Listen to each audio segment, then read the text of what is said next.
Yo, yo, yo, yo, yo, yo. Ah, Mookie. Yo, What's up, shorty? what's up? What's up? Welcome back, yo. Yeah, What's it been like 2 days? something like that. It's been like 2 days, y'all, man. I know for us that seems like a long time. We try to post every single day, bro. We be Right. trying to grind every day. So when I say welcome back, I probably ain't see my guy like a day or two. When he over here, probably mostly every night for real. Well, look, we back at y'all with another 4-in-1 video. Mookie, Yeah. hope you ready for this. Video is called "Can a Regular Person Drive a Real F1 Car?" Bro. Okay. That's like you getting in there, like, shorty, go ahead, let me see what you got. With the little controller for real. Yeah. Like, yeah, how you think they be But staring with yeah, that little controller, bro? No. I can't drive like I'm Yeah, thing, that's tough. nitro buttons and all All types of types of stuff. stuff. Yeah, it's wild, bro. So what you think you about to expect in this video right here, bro? I'm about to see a lot of people do a lot of crazy stuff in this car because they ain't got the knowledge to, really drive an F1 car. That's my personal opinion.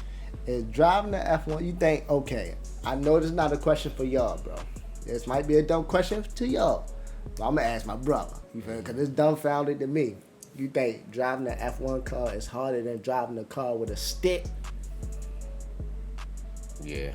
You think so? Yeah. All I know right. how to drive a stick. So. Oh, you do? Yeah. All right, man. If y'all new to the channel, man, don't forget to like, comment, subscribe, man. We appreciate all y'all. We love all y'all. Thank y'all for showing the love and support, bro. Follow us on all social media platforms. They are in my description. Mookie, let's get into the video, baby. Let's go. The G-force is constant and your stomach is 3 miles down the road.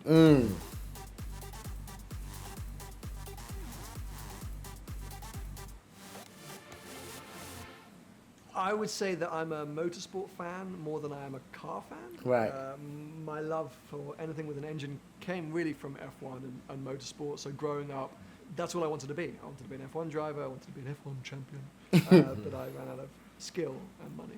I like to blame money, but it was more realistically skill. So that never really happened for me. But I've always been looking for ways to be involved with that sport somehow. And so when I left school, I went to like all the F1 teams. So many of them are based in the UK, and I was like, just give me a job, any job. Right. You can't really do that apparently. You have to have skills or be trained in something. And I was like, I'll just sweep the garage floor. And so that didn't work out. So I went down a different path in life, but eventually ended up working in sort of publicity and PR, mainly for large events. And so that ended up being a few F1 sponsor events. So I started to sort of get involved here and there. And again, I was like, I've got to somehow get involved with F1. I love the sport so much. And, I genuinely, since 1996, I think I've watched every single F1 race to date. Wow. I skip a few because of things that are going on, but I watched the full rerun. So I really am that obsessed. And eventually I quit my job just before YouTube and set up a little PR publicity consultancy. And my whole aim was to only do F1 sponsors or Right. F1 related clients. And I got a handful, but it was all a bit of a disaster. And so that led to me eventually starting my YouTube channel as a hobby, as a way to distract myself from my disastrous Okay. career. Okay. So him doing YouTube, when I'm getting so far, bro, probably got him quicker into like an F1 car, bro. Him probably growing, building his foundation and everything. And that's dope, though. You feel me? That's absolutely dope how he kept in with it. He knew his goal. He knew what he loved. He Right. might have got, I wouldn't say he got sidetracked it, but he did something else until he got back to what he really wanted to do. Yeah, it took just a little detour and Right. it brought him right back to exactly what he wanted to do. No, So, that's yeah. a fact. Yeah, I like this story so far. Anyway, YouTube has somehow allowed me to get closer to F1 than Told I could you, ever see? dreamt.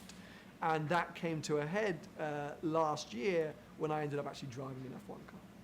So this was part of a big campaign I was working on with Infinity, who a sponsor of the Renault. Looks F1. slick too, yo. And part of the campaign was a customer activation event where they take you to the French Grand Prix circuit and let you drive a 2012 Formula One car. Now, there are plenty of places you can go in the world that you can drive a Formula One car. And it's often the shell of a car with a Ford Mustang engine, or it's a old 1980s F1 car with 4 gears instead of 6, and they're not real experiences. Yes. this is as close as a normal human being could ever get to driving an F1 car Right. without actually driving an F1 car. Wow. So it's run by the official Formula One team. You go there, you have to go through various bits of training. The car is running 15,000 RPM instead of... Oh, look at that controller, bro. I call it a controller, wheel, stir. bro. It looked like a game controller, y'all. I'm sorry, bro. I'm sorry. It looked like a game controller, yo. Look at it though, bro. It's crazy. Looking. All those buttons, bro. And they all probably do something different. I get in there, I lose my marble, shorty. I just need the gas and the turn. What's up with all these, bro? And something for a little nitro. I'm looking at it. It look crazy. It look wild though, right? Yes, it do. Oh man, we need to do a video, y'all, explaining the actual buttons on the controllers, bro. So if y'all can send us a link to that video, bro, I want to learn about this. Yes, sir. 18,000 RPM and 6 gears instead of 7, and it has ABS and traction control. Those are in place because some of the people that get to do this event can literally be people that have never driven anything except their Infiniti Q, whatever. So they have to put some safety parameters in place. Okay. But what I love is that they can dial in and dial out those, sort of controls depending on the driver's ability. So throughout the day, you build up to this experience by driving other single-seater open-wheel cars. You also do some laps in some, ordinary road cars, even in a van. And they sort of judge you. And so when you get into the F1 car, they go, okay, this guy doesn't need any traction control, or this guy needs all the traction control. But as I say, it would probably arguably be 75 or 80% of the real deal. And for me, for sure, is the closest I'm ever getting to driving a car, especially given my height. You don't get many 6'2" Formula One drivers, so I had to really wave goodbye to that dream a long time ago. All right, let me ask you a very quick question. What if the price of this Rolls Royce was no different than the price of this Lexus? So I was so nervous, but so excited because, I'll say, this has been a dream of mine since I was 5 or 6 years old, and something which I probably thought was never actually going to happen. So I go down to France, I got the whole day. The morning is arguably the best part of the day because you get put in something called a Formula 4 car, which is a junior series, a feeder series, like Indy Lights, but turned down even further. But the cars are super fun. You're in them by yourself. You get 2 30-minute sessions. You're racing against a clock. You're not really supposed to be racing other people on track, but inevitably you do. And you're on a Formula One circuit, so you are going all out. And I'm there like, back into my karting zone, like I was meant to do this, but really getting into it. And then after lunch is your F1 drive. Now you have to be clear, it's 3 laps. So the main reason they do this is that after 3 laps, people tend to get cocky or too confident and start driving recklessly.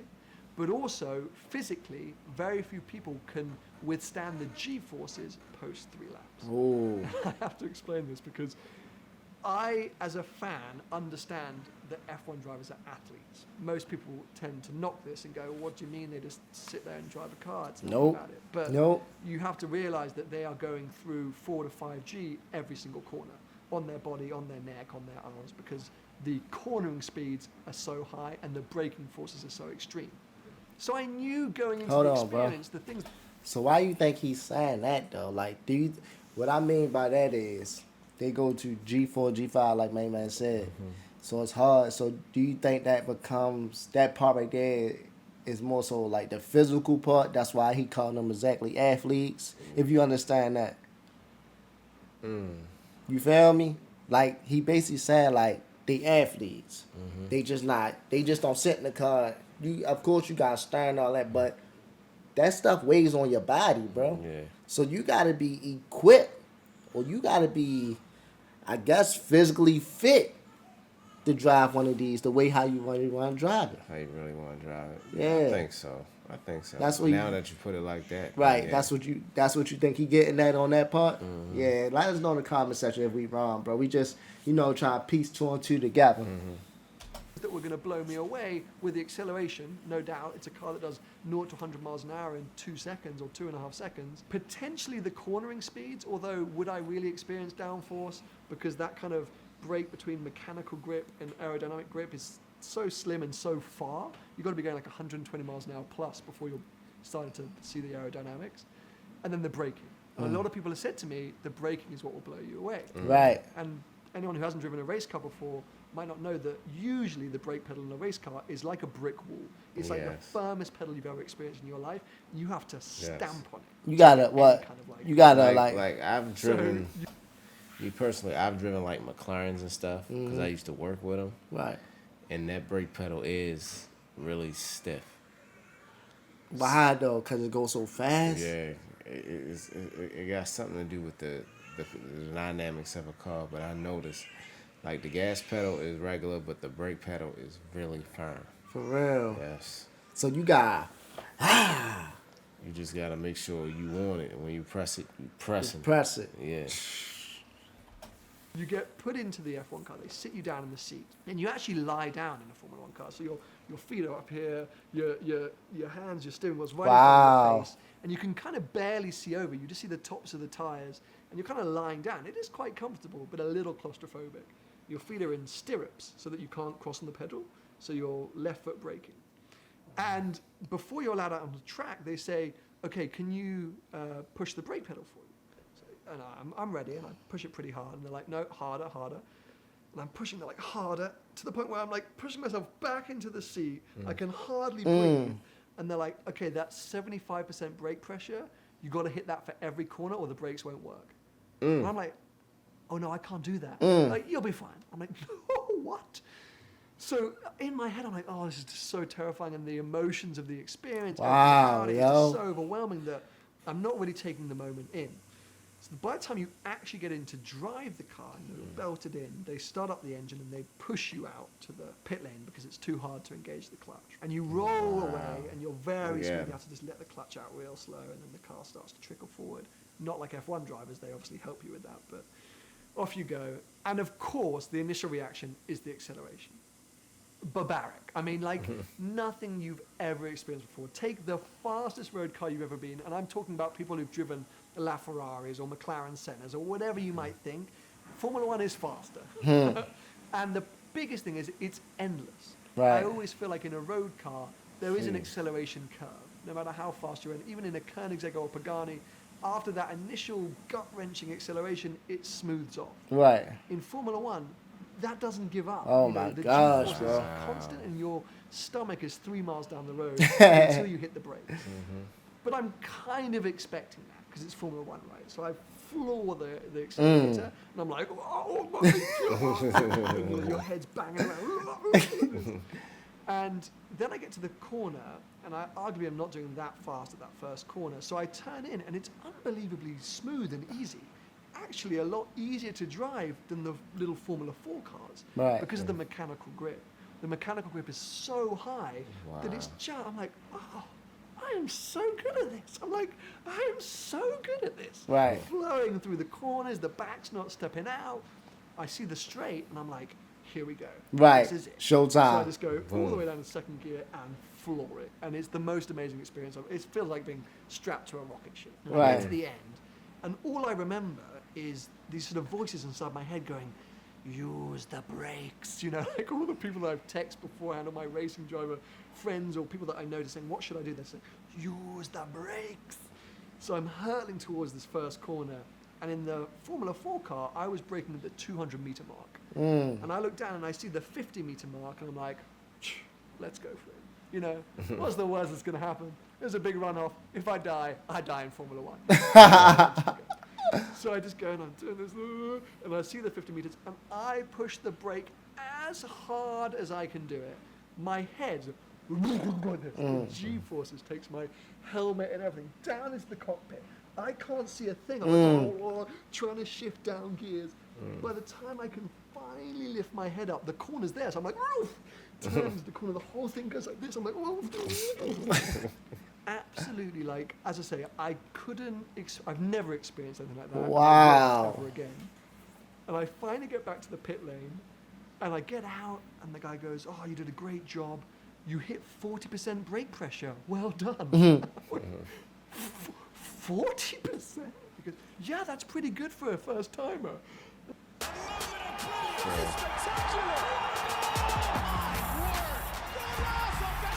And I'm like, how is that 40% if the real drivers are hitting 100% every time? And it wasn't just the fact that I applied as much leg pressure as I could. Like, I stamped on that pedal so hard.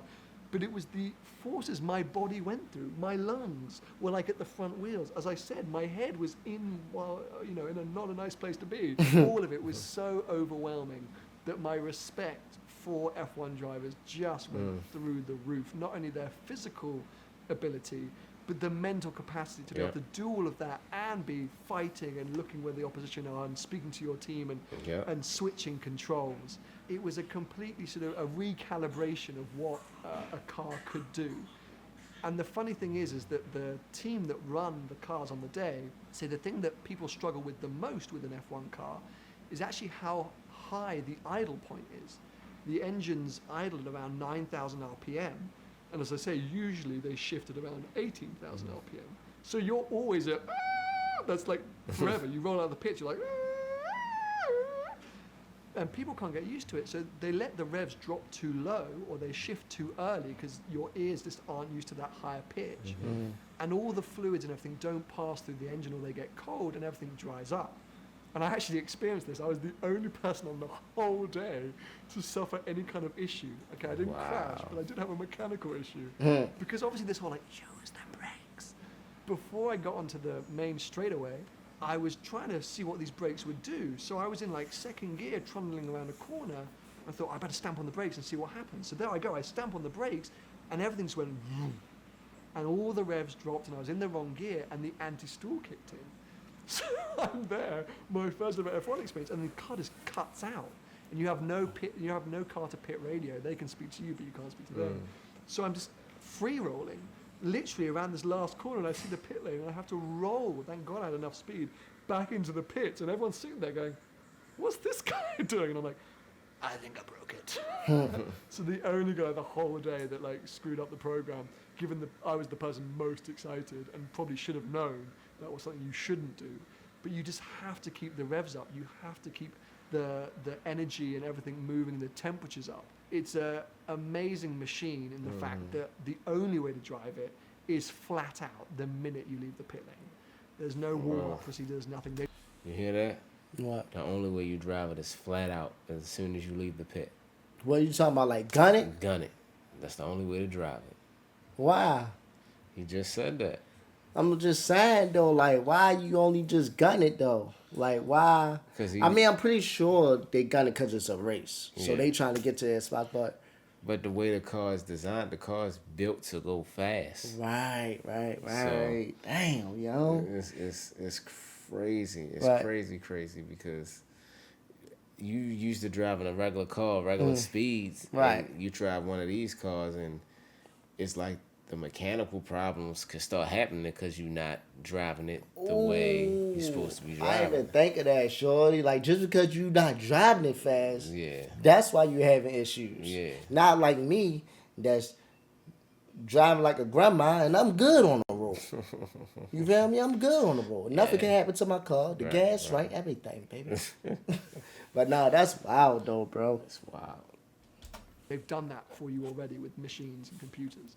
So the minute you leave that pit lane, you got to be on it, or the car is just going to give up on you. Ooh. That was a lesson to learn. We'd like to thank Avalon King for their... What you think, bro? I think it was great. I would love to drive it just to see what it was like. His experience, though, got me wanting to drive an F1 car, Yes. y'all. Bro, He was like a little animated with his stories, but definitely. Yeah, he was a funny dude. Yeah. He a YouTuber, you feel me? But like how he said, man, like his respect level went up to the roof. Noticing how F1, that's how it be though, bro. Like people probably just think F1 drivers, they just go in there, they just drive a car, bro. He says mentally, it's physical, and then you gotta worry about the opposition. You feel me? You gotta talk to your team. It's a lot that go on. And still drive the car the way and it's try to supposed win be that driven. race, bro.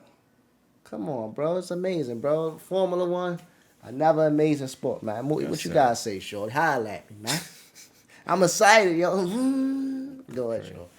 No, it was an amazing video. Like for somebody like me who's never even driven an F1 car or even thought about driving an F1 car. You know what I'm saying? to get the insight from a real person, it got me wanting to do it. You know what I'm saying? But I thought it was an amazing video. He did a good job telling the He story. did a great job. He did telling a the great story, job, y'all. And, you know, I'm just interested to learn more about the sport. All right, man. Look, man, we back at y'all with another reaction video, baby. Another F1 video, man. Thank y'all for all the support. Thank y'all for all the love, bro. Like we told y'all again, please send us more videos in the comments section. Follow us on all social media platforms. I'm Nick Dawson. And I'm Mookie Nuss. And we out, baby. One.